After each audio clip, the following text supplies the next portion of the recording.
Para hablar más a fondo de este hecho histórico, tengo en la línea telefónica a uno de los beneficiarios de esta resolución, Juan Francisco Torres Landa, secretario general de la Fundación México Unido contra la Delincuencia. Buenas noches, Juan Francisco, un gusto saludarte.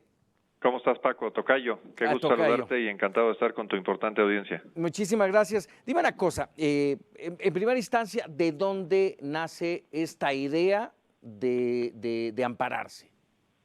Pues mira, es un resultado de un trabajo en equipo, de una idea que surge de un grupo de abogados encabezados por el Centro de Estudios de Impacto Social y por México Unido contra la Delincuencia, donde hace espacio como de 3 años, 3, 4 años, dijimos, oye, algo nos está fallando en todos nuestros esfuerzos por lograr mejores condiciones de seguridad y justicia en el país, porque no logramos avanzar, tenemos muchos esfuerzos, muchas ganas, y sin embargo el país no camina. Y veíamos que esto estaba realmente orientado porque la fuerza de la delincuencia y su poder económico era francamente superior al de la propia autoridad, y eso proviene de la prohibición.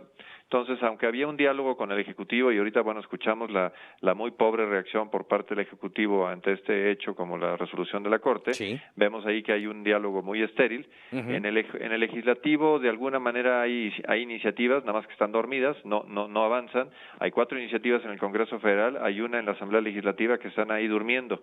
Y en ese diálogo, en ese importante foro de actuación, el Poder Judicial estaba ausente. Entonces, generamos esta estrategia a través de la generación o la creación de SMART y la comparecencia de 4 de sus miembros fundadores para que a través de COFEPRIS nos dieran un permiso para funcionar como un club canábico, permiso que nos fue negado, y la negativa nos permitió ir justamente al Poder Judicial para que el Poder Judicial analizara si esa actuación de COFEPRIS con fundamento en la Ley General de Salud era compatible con los derechos que tenemos como ciudadanos, sobre todo a partir de la reforma constitucional de 2011. Y hoy felizmente tenemos a la primera sala de la Corte, del máximo tribunal de este país, diciéndonos que efectivamente nosotros somos titulares de los derechos de autodeterminación y de autodesarrollo, que en esta materia implica que nosotros debemos de tener absoluta libertad de determinar lo que podamos o querer hacer con nuestro cuerpo, concretamente por lo que hace al consumo o no de marihuana.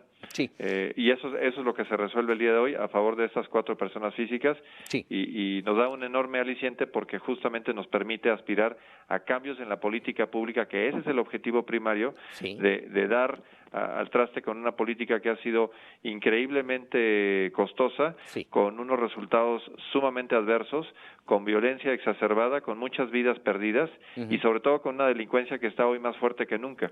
Entonces, eso lo que da al traste, insisto, es con una política de prohibicionista, y pensaríamos que responsablemente tanto el Poder Legislativo en materia de cambio de leyes y el Poder Ejecutivo en materia de cambio de políticas va a actuar en consistencia y va a hacer prevalecer la Constitución por encima, insisto, de políticas que han resultado ser totalmente desastrosas. Dime una cosa, hoy, sin duda, hoy han marcado historia ustedes 4, pero más allá de eso, ¿qué sigue? ¿Este es un primer paso hacia la legalización de la marihuana? Mira, este es un maratón y estamos recorriendo algunos de los kilómetros. Ciertamente hoy cumplimos una meta importante de dar un paso importante de generar oxígeno, de hidratarnos bien para que las siguientes fases de la carrera tengamos ánimo, tengamos impulso, y las siguientes fases de esta carrera justamente implican en requerir, en exigir que el Poder Legislativo emita nuevos ordenamientos, que cambie las leyes que están en contradicción con este criterio, que legislen de una forma que sea consecuente con la mejor condición de vida en el país, y que ya nos dejemos de tonterías, de estar derramando sangre, de estar fortaleciendo la delincuencia y de simplemente engañarnos después de muchos años, de décadas de desperdicio, para que, insisto, el país cobre una mejor visión de hacia dónde tener un progreso institucional y un verdadero sentido de justicia.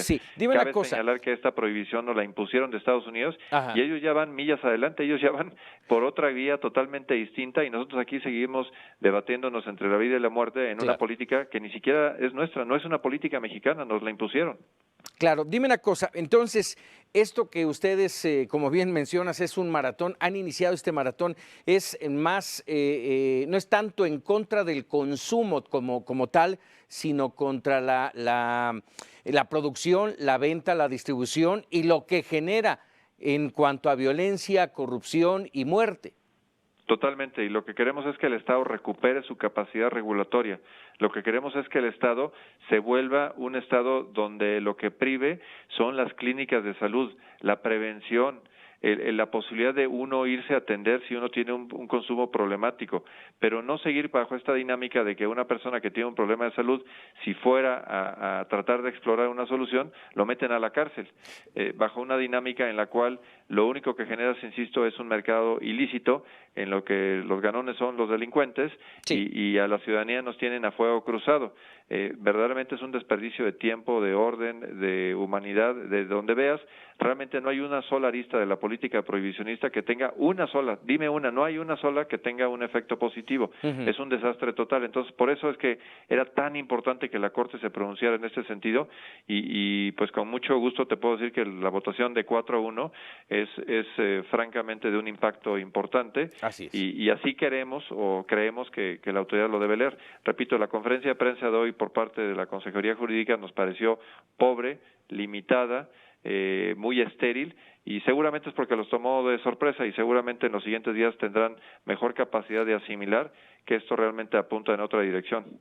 En este maratón, Juan Francisco Torres Landa, te pregunto por último, ¿ustedes consideraron en este maratón beneficios, riesgos y perjuicios que puede tener este paso histórico? Lo analizamos y lo seguimos analizando porque sabemos que estamos tocando fibras muy sensibles, que seguramente habrá personas que, la mayoría es por una enorme desinformación y un endoctrinamiento en el que hemos vivido las últimas décadas. Cuando hablamos con padres de familia, con maestros, inclusive con policías, etcétera, sí. La primera reacción es adversa, pero después cuando se adentra uno en los datos, cuando conoce uno las consecuencias reales de lo que ha venido padeciendo el país, cuando conoce uno lo que se ha hecho en otros lugares, la opinión cambia radicalmente. Y aquí, por ejemplo, los levantamientos que hemos hecho, en los últimos 6 meses ha mejorado, por ejemplo, el porcentaje de aprobación a nivel nacional para el uso terapéutico medicinal de la marihuana subió del 40 a casi el 80%. ¿Por qué? Porque hay más información, porque tenemos un caso como el de Grace, en donde tienes una niña que simplemente requería este tratamiento y que por un absurdo el gobierno mexicano se lo marginaba, pero con una resolución de un tribunal y una suspensión definitiva se pudo internar o importar esta medicina. Pues bien. De la misma manera, el uso lúdico también ha venido en crecimiento. En la medida en que haya mejor información, la aceptación es mayor porque, insisto, se rompen tabúes, se rompen mitos que no son más que eso, información que se nos ha penetrado en el cerebro sin ningún fundamento o sustento lógico, ni siquiera científico. Pues Juan Francisco Torres Landa, te agradecemos mucho estos minutos para Noticias TVC y bueno, vamos a estar siguiendo paso a paso este maratón. Por supuesto, Paco, estamos con mucho ánimo y traemos buena condición. No nos vamos a rendir. Perfecto, muchísimas gracias. Saludos. Hasta luego, buenas noches. Juan Francisco Torres Landa, el secretario general de la Asociación México Unido contra la Delincuencia y bueno, por supuesto también como parte de esta Asociación Mexicana de Autoconsumo Responsable y Tolerante, el SMART.